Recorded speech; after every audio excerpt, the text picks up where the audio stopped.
పితృదేవతలు పరశురాముడికి ఇలా చెప్పారు, ఓ రామ, క్షత్రియ వధ మంచిది కాదు. ఈ విషయం నీకు బాగా అర్థం కావటం కోసం ఒక కథ చెబుతాం. దాన్ని నువ్వు విని నువ్వు అలాగే చెయ్యి. పూర్వం అలర్కుడు అనే రాజర్షి ఉండేవాడు. ఆయన ధర్మాత్ముడు, నిజం చెబుతూ ఉండేవాడు. ఆ మహాత్ముడు దృఢంగా నియమాలు ఆచరిస్తూ ఉండేవాడు. ఆయన సముద్రం వరకు గల ఈ సమస్త భూమిని కూడా జయించాడు. తర్వాత ఆయన తన మనస్సు సూక్ష్మమైన తత్వం మీద నిలిపాడు. మహాసామ్రాజ్యాన్ని పాలించటాన్ని విడిచిపెట్టి అడవికి వెళ్ళి చెట్టు మొదట్లో కూర్చున్నాడు. సూక్ష్మతత్వాన్ని విచారిస్తూ ఇలా ఆలోచించాడు. మనసో మే బలం జాతం, మనసో మే బలం జాతం, మనోజిత్వా ధ్రువో జయగా, మనోజిత్వా ధ్రువో జయగా, అన్యత్ర బాణాన్ దాస్యామి, అన్యత్ర బాణాన్ దాస్యామి, శత్రుభిః పరివారితగా, శత్రుభిః పరివారితగా. నాకు మనస్సు వల్లనే బలం కలిగింది కనుక మనస్సును జయిస్తేనే నాకు సరియైన విజయం కలుగుతుంది. ఇంద్రియాలు అనే శత్రువులు నన్ను చుట్టుముట్టి ఉన్నాయి కాబట్టి బయటి శత్రువుల మీద దండెత్తకుండా నా అంతఃశత్రువుల మీదకే నేను నా బాణాలు గురిపెడతాను. ఈ మనస్సు చంచలత్వం కారణంగా మానవుల చేత నానా విధాల పనులను చేయిస్తూ ఉంటుంది కనుక నేను ఈ మనస్సు మీద చాలా పదునైన బాణాలను ప్రయోగిస్తాను అనుకున్నాడు. అప్పుడు ఆ మాటలను ఆయన మనస్సు విని ఇలా అంది, ఓ అలర్క, నువ్వు ఈ బాణాలతో ఏమాత్రము కొట్టలేవు. నీ బాణాలు నన్ను గాయపరచలేవు. కాబట్టి నన్ను చంపటానికి మంచి ఆలోచన చెయ్యి. నన్ను చంపే ఇతర బాణాలను గురించి ఆలోచించు అని చెప్పింది. అలా మనస్సు చెప్పిన మాటలు విని తర్వాత అలర్కుడు బాగా ఆలోచించాడు. తర్వాత ఇలా అన్నాడు, ఈ ముక్కు అనేకమైన సువాసనలు వాసన చూసి కూడా ఇంకా అలాంటివే కావాలని కోరుకుంటూ ఉంటుంది. కనుక నేను ముక్కునే గురిగా చేసుకొని ముక్కు పైన బాణాలు వేస్తానన్నాడు. అంటే నాసిక సమాధిని, అది దాని మీద బాణం అంటే. ఆ మాటలను ముక్కు విని ఇలా అంది, ఓ అలర్క మహారాజా, ఈ బాణాలు నన్ను ఏమీ చేయలేవు, నన్ను నువ్వు చంపలేవు. కనుక నన్ను చంపటానికి కొత్తగా ఆలోచించు, కొత్త ఉపాయాలతో నా మీద బాణాలు ప్రయోగించండి. ఆ మాటలు విని అలర్కుడు బాగా ఆలోచించి ఇలా అన్నాడు, ఓ నాలుక, రుచికరమైన రసాలను ఎన్నిటిలోనో తిన్నది. రుచిని ఈ నాలుక రుచిని అనుభవించింది, కానీ దీనికి తృప్తి లేదు. మళ్ళీ అవే కావాలని కోరుకుంటుంది. కనుక నేను ఈ నాలుకను నా బాణాలకు లక్ష్యం చేసుకుంటాను. బాణాలు ప్రయోగించి నా నాలుకను చీల్చేస్తాను అన్నాడు. ఆ మాటలు నాలుక వింది. అలర్కుడితో ఇలా అంది, ఓ అలర్క, ఈ బాణాలు నన్నేమీ చేయలేవు, ఏ విధంగా కూడా నన్ను బాధించలేవు. దాని మూలంగా నువ్వే మరణిస్తావు. కనుక కొత్త ఉపాయాలు ఆలోచించి నన్ను బాణాలతో పడగొట్టు అంది. అలర్కుడు నాలుక చెప్పిన మాటలు విని బాగా ఆలోచించి తర్వాత ఇలా అన్నాడు, ఈ చర్మం వివిధమైన స్పర్శలను స్పృశించింది, అయినా కూడా మళ్ళీ తాకాలనే కోరుకుంటుంది. కనుక చర్మాన్ని నా బాణాలతో చీల్చేస్తాను అనుకున్నాడు. అప్పుడు చర్మం ఇలా అంది, అలర్క మహారాజా, నువ్వు నన్నేమి చేయలేవు, అలాగే నీ బాణాలు నన్నేమి చేయలేవు. దాని మూలంగా నువ్వే మరణిస్తావు. కనుక నన్ను చంపటానికి కొత్తగా ఆలోచించండి. అప్పుడు అలర్కుడు ఆ మాటలు విని ఇది మనకు లాభాన్ని కలిగించదని బాగా ఆలోచించాడు. ఆయనకు చెవి గుర్తుకొచ్చింది. వెంటనే ఇలా అన్నాడు, చెవి రకరకాలైన శబ్దాలు విని కూడా మళ్ళీ వాటినే కోరుకుంటూ ఉంటుంది కదా, కాబట్టి చెవి మీద బాణాలను ప్రయోగిస్తానన్నాడు. ఆ మాటలను చెవి విని ఇలా అంది, ఓ అలర్క, నీ ఈ బాణాలు నన్ను చంపలేవు. కనుక నన్ను చంపటానికి మంచి బాణాలు ప్రయోగించు, దాని గురించి ఆలోచించండి. ఆ మాటలు విని అలర్కుడు ఆలోచించాడు. ఆయనకు కన్ను గుర్తుకొచ్చింది.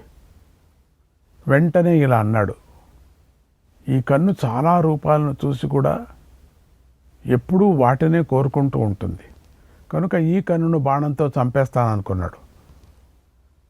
ఆ మాటలను కన్ను విని ఇలా అంది, ఓ అలర్క, నీ బాణాలు నన్ను ఛేదించలేవు, దానితో నీవు మరణిస్తావు, కనుక నన్ను చంపే విషయంలో నువ్వు కొత్తగా ఆలోచించండి. ఆ మాటలు విని ఈ ప్రయత్నం వల్ల నాకు లాభం లేదు అని ఆలోచించాడు. ఆయనకు బుద్ధి గుర్తుకొచ్చింది.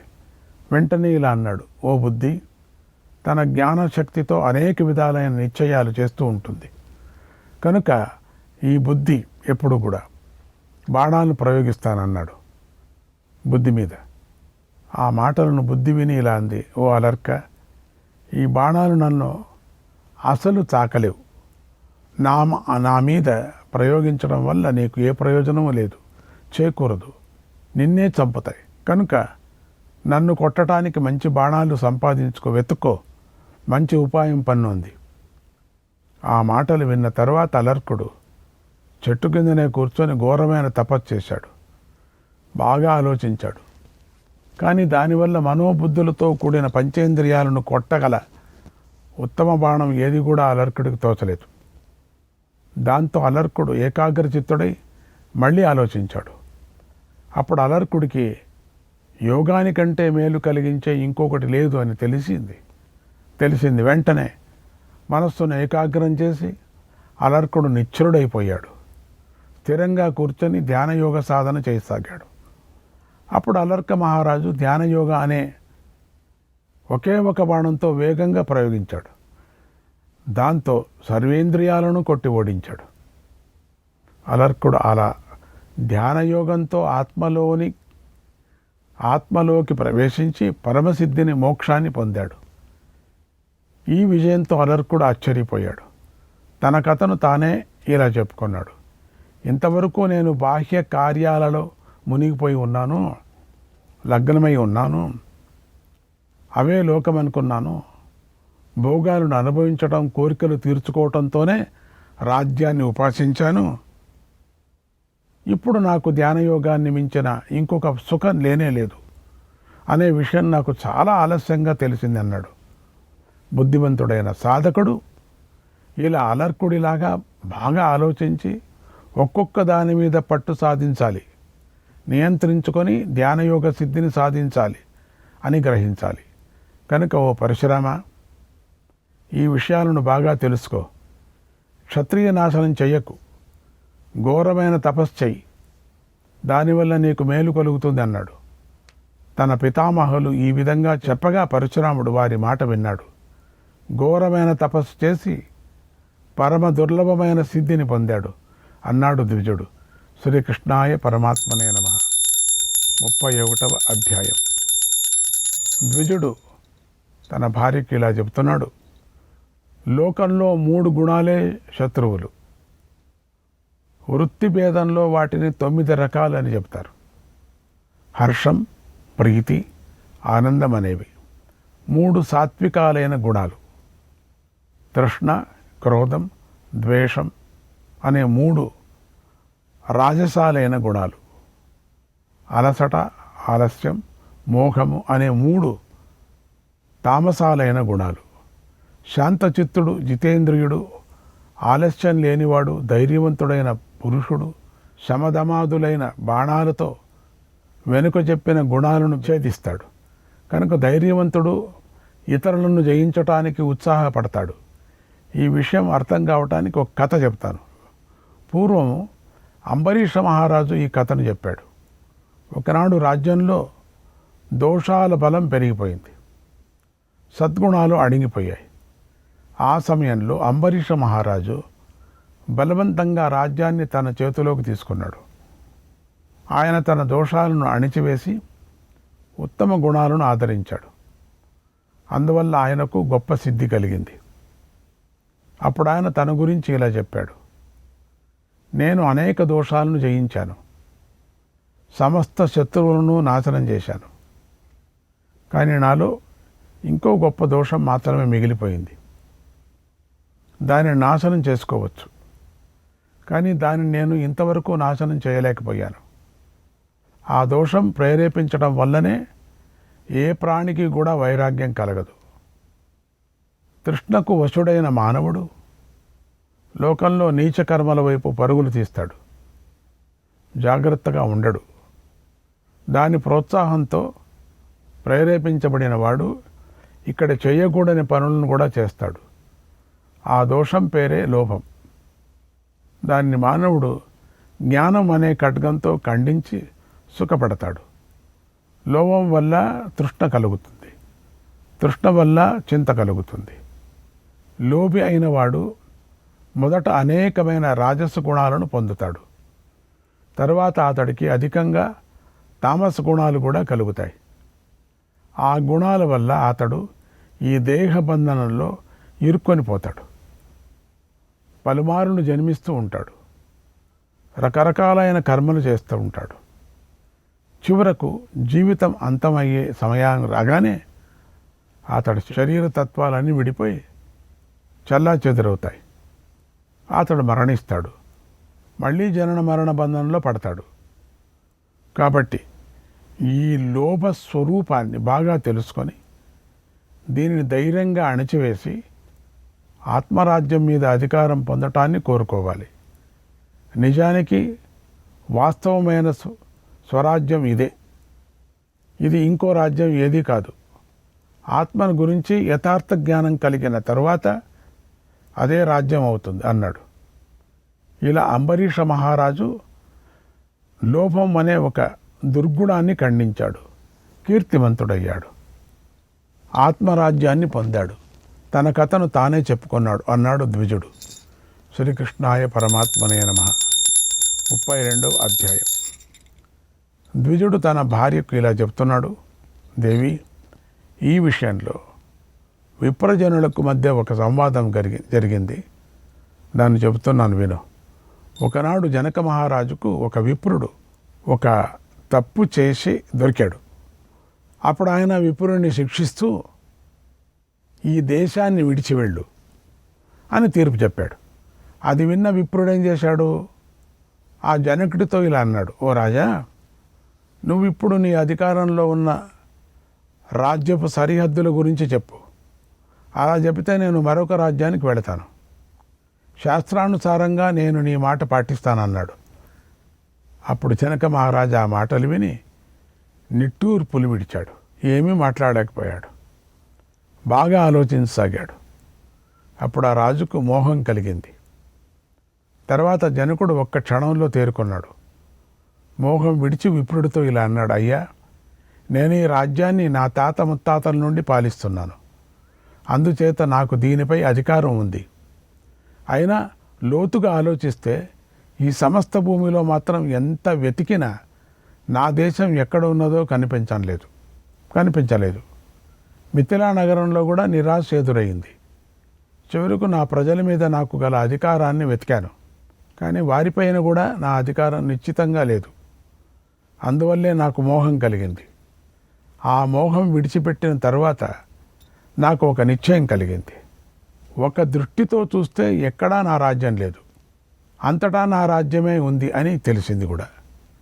అలాగే మరొక దృష్టితో చూస్తే ఈ శరీరం నాది కాదు, ఈ సమస్త భూమండలం నాదే అనిపిస్తుంది. కనుక ఓ ద్విజ, ఇది నాది అయినట్లుగానే అందరిది అవుతుంది. కనుక నీకు ఎంతకాలం ఎక్కడ ఉండాలనిపిస్తే అక్కడ అంతకాలం ఉండు, ఆ ప్రదేశాన్ని ఉపయోగించుకో అన్నాడు. ద్విజుడు ఇలా అన్నాడు, ఓ రాజా, తాత తండ్రుల నుంచి పరంపరంగా వచ్చిన రాజ్యం అంతా నీకు వశమై ఉంది కదా.